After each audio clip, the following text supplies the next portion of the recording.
Hello everyone, I'm Heidi Durant, and today I will be developing a prospective research agenda for a project using narrative inquiry. What is narrative inquiry, you might ask? Narrative inquiry is used as a tool to collect pieces of data, such as literature and text, in order to understand a broader story. This method of research may be applied to almost anything that has enough data to consume and understand. Narratives are often used in the way that we tell stories, but it is not limited to storytelling. Elements such as characters, environments, and scenarios can be used to tell a story.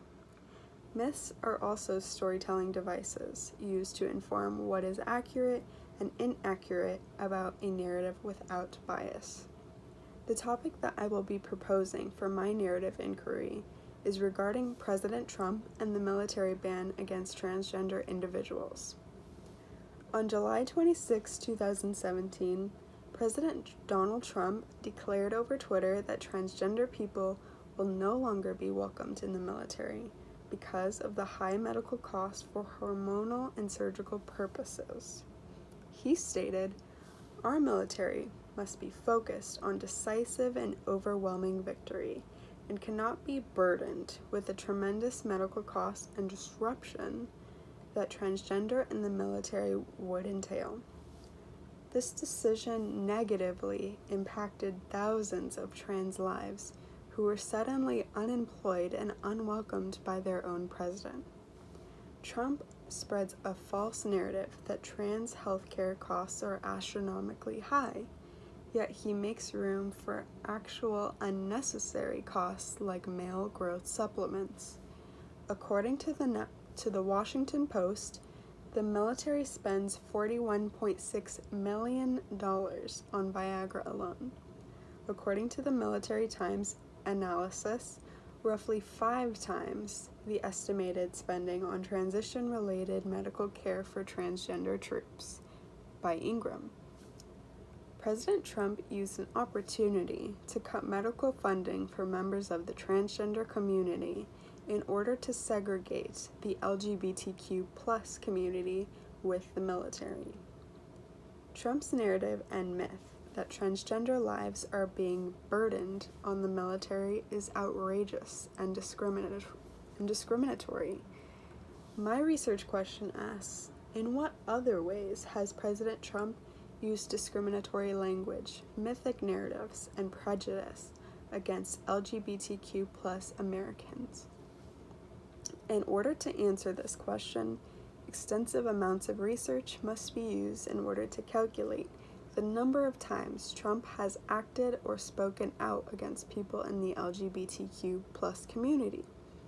A comprehensive analysis on Trump's use of narrative and mythic elements against not only the transgender community, but the LGBTQ+ community as a whole signifies the use of his discriminatory behavior. This topic is highly relevant today because President Trump continues to fuel bigotry towards anyone who isn't a straight, white, rich male. He continues to use his power to his advantage in order to benefit people like himself. This includes, but is not limited to, people who identify as LGBTQ+. The use of narrative inquiry in the study would be to emphasize and shed light on the words and actions Trump has used against a group of people and the negative impacts against them. The theoretical lens that I would use to conduct this project would be the tragic and comic frame. Tragic frame is used to analyze victims and oppressors in a situation. Once the social hierarchy is violated, someone must be held accountable in order to bring back social order. The comic frame comes into play when there are justified feelings of anger surrounding a violation. It acts as a tool to refrain from bias in order to understand the entirety of a scenario through a non-confrontational lens. By using these frames, we may better understand and comprehend the language and actions of President Trump's relationship with the LGBTQ+ community.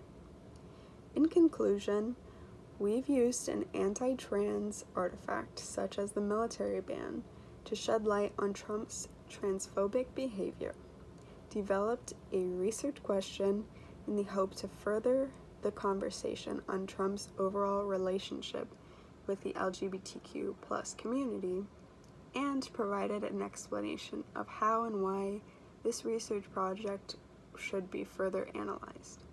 Thank you for watching.